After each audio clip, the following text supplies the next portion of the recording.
Hello friends, welcome to my channel Clinical Biochemistry by Dr. PK Prabhakar. Today we are going to talk about the plasma therapy, and more scientifically it is called as convalescent plasma therapy.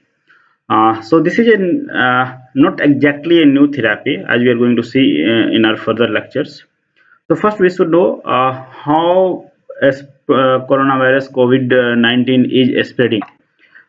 If you see today's data, this the COVID-19 is having a confirmed case of more than 36 lakhs people is having. So that we have already seen it. So this is 36 lakh people is having, and this is different country by data we are having, and it's roughly 11 lakh people in USA and roughly 2.18 lakh people in Spain, and number of other countries it's increasing almost all the countries. And if we'll see death also, roughly 2.5 lakh people has been died because of this COVID-19. This is confirmed death and it's still increasing. Uh, so first we should know what is convalescent. This convalescent we are using it. This is a scientific terms we are using when a person is recovering from an illness or medical treatment. So a person who was ill and he is now recovering, he is now in the recovery phase, he is going to recover from that medical illness. It's called as convalescent. So this is a gradual recovery of health and strength its illness or injury. So injury means boosting its his immunity. So this is used in the treatment for infectious disease in nearly roughly 100 years. This plasma therapy on convalescent plasma therapy is not a new disease, new treatment we are having. Roughly in, if you see, it's 1890. Roughly, it was first used by a German physicist. His name was Emil John Behring. So his name was Behring, and he was the first person who has received Nobel Prize in 1901. The first Nobel Prize of the medicine has been received by Emil John Behring, who was a German physicist, and that is because of this is on because of his work on this plasma therapy only. So this is not a new therapy.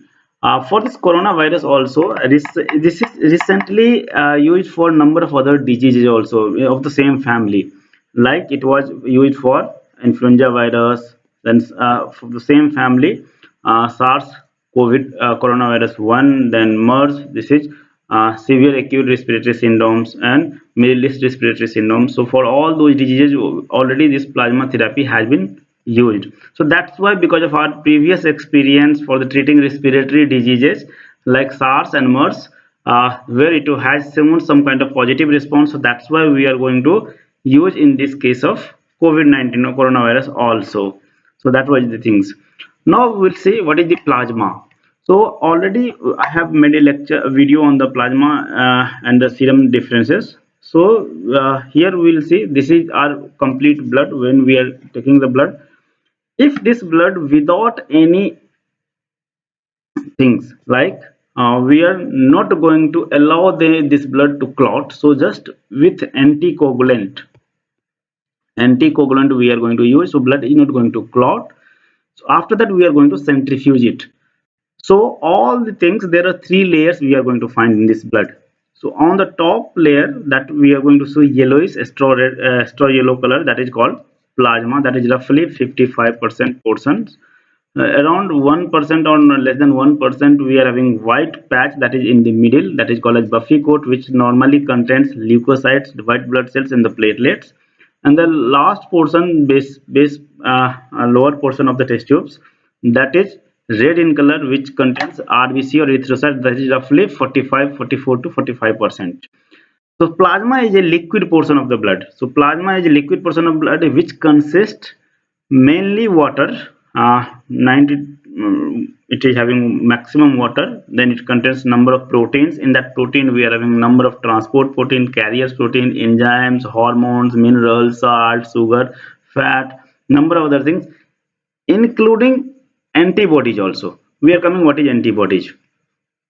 So if you see the separation of blood or the, so we are having, I have already 55% we are having plasma, less than 1% we are having buffy coat, and 45% we are having erythrocytes, that is red color. So out of this 55% plasma, we are having more than 90% we are having water content, and the 10% that is protein and other component, dissolved components we are having. The erythrocyte we are calling it, or the few code we are calling it formed element. So that is roughly 45% where we are having erythrocytes and granulocytes. So here in this case, convalescent plasma therapy, the purpose whatever we are going to concentrate more on, that is in this 55% portion, that this plasma is of our interest. So why plasma therapy and why we require plasma? So first, whenever a antigen means, what is antigen? Any kind of foreign substance comes to our body, so our body does not accept it. So body is having immune system, a defense system. So our defense system have a kind of response against those foreign particles, foreign components. So that is, so any foreign substance which activates, which induces any kind of response in our immune system is called as antigen. So like for example, in this case, these are the antigenic components, and every antigenic components on their cell surface, they will have a different type of components.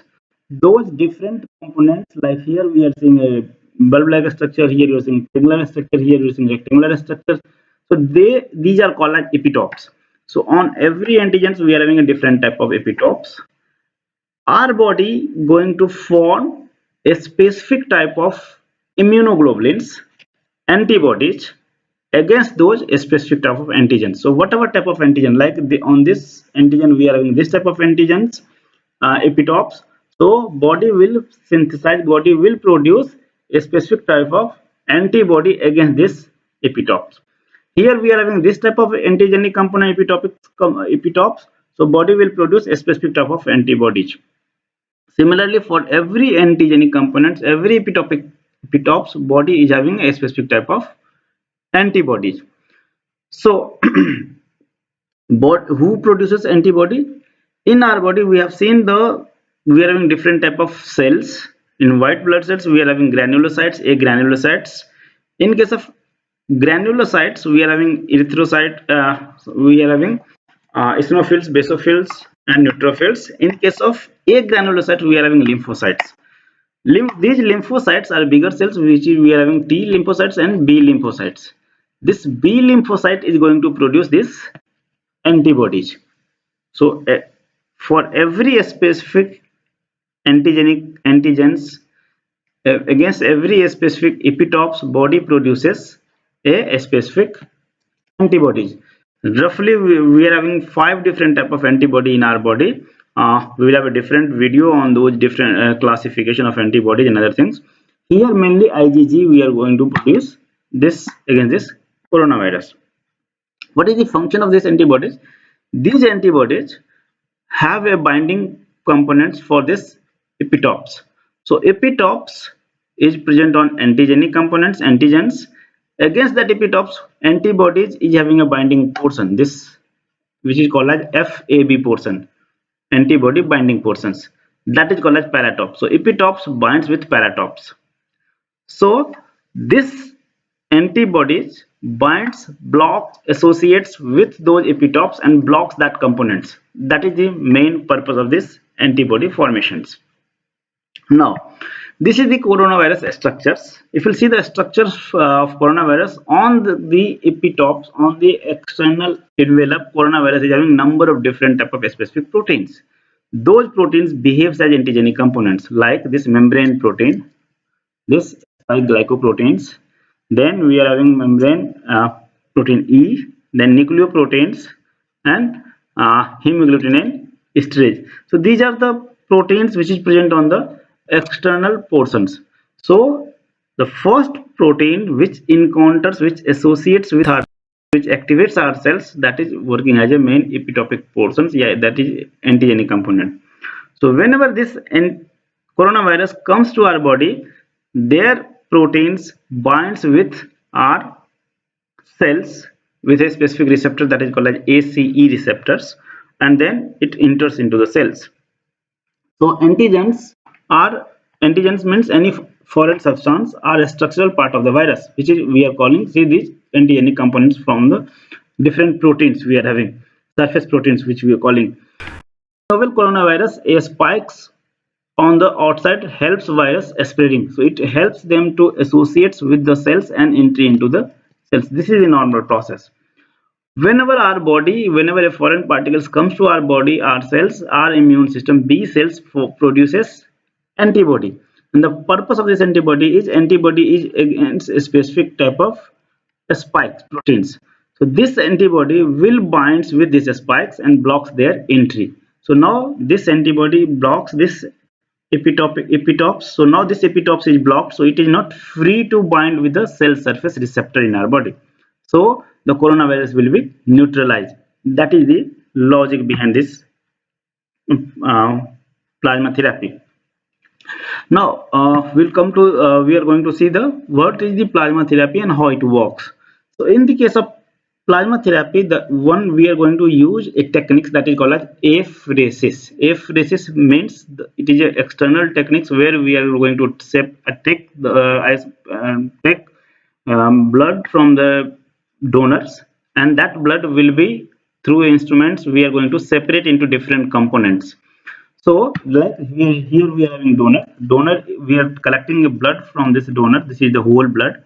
This blood will be passed through apheresis machines where it will be separated into different components. So mainly two components will be plasma and RBC along with the buffer region. This plasma will be transferred into the recipient who is going to receive this plasma, who is going to get this treatment, and the RBC portion will be again injected into the donor's body. So we are going to take only plasma from the donor and RBC will be transferred back to the donor. So we are not going to take RBC from his body.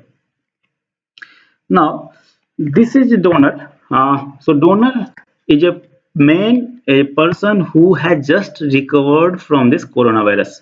So logically coronavirus comes to this diseased person's body. So this man, because he has recovered from his this coronavirus disease COVID-19, so obviously his body is having immunoglobulins against this SARS virus, coronavirus. So in the antibody will be present in his blood. So we are going to collect blood, separate them into the plasma, and that plasma will be roughly 1 to 2 unit plasma has to be transferred into the recipient. But this plasma will be transferred only when after blood grouping will be matched. So the blood will be collected from the donors. It will be apheresis will be done, plasma will be separated, and then plasma will be infusion will be done into the recipient's body. So the plasma which is present in the recovered person's body is transferred to the a patient who is having the coronavirus. So this antibody which is present in his plasma is going to neutralize the virus present in his body. So the antibody from here is going to neutralize the virus present in his body. So there are few conditions, means who will be the donor. So the first condition is all donor must be previously diagnosed with the coronavirus. So he should have recovered from this coronavirus. So he had coronavirus and now he has recovered from that one. Donor should have no complaint for at least 15 days. So minimum he has to, after the recovery he has to wait for 2 weeks. So 50 from after 14 days only he can going to donate.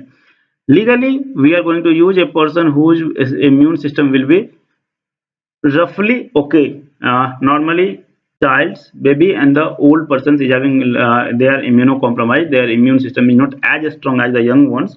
So we are normally going to take young person for this purpose.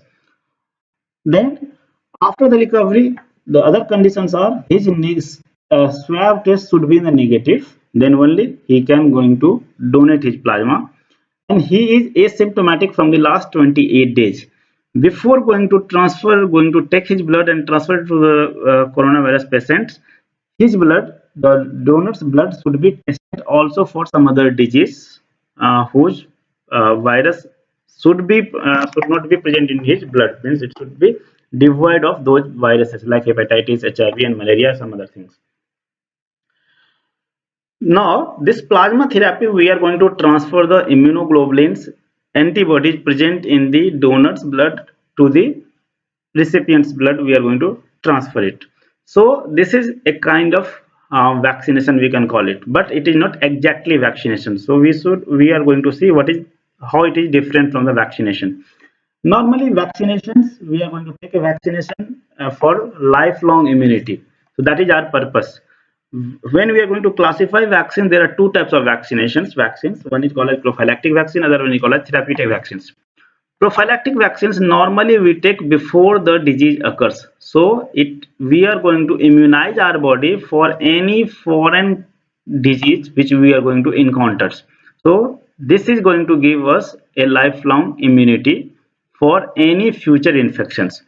And therapeutic vaccine is the vaccine which we are going to treat for the treatments after the disease happens. So we have got a disease and then we are going to take vaccines for their management, for their treatments. That is called as therapeutic vaccines. So prophylactic vaccines normally induces lifelong immunity. Therapeutic vaccines for the just for the treatment of diseases. In the case of plasma therapy, that is, we are going to take immunoglobulins to treat the coronavirus disease, COVID-19. So it is a kind of therapeutic vaccines we can call it. So plasma therapy can be classified as a therapeutic vaccines. It is not exactly the natural vaccine, but it is a therapeutic vaccines. And because we are going to transfer a pre-synthesized plasma from donor to the recipient, so it is a passive immunity, and artificially we are going to immunize a person, so it is a passive artificial immunity. So this is convalescence plasma therapy, how it happens and what is the purpose, how it is going to do. So that's all for today. Hope you have understand it. If you have understand, if you like the video, press the like button, press the bell button so that you will get all the notifications. If you are not subscribed my channel, please subscribe it. Thank you very much. Have a nice day.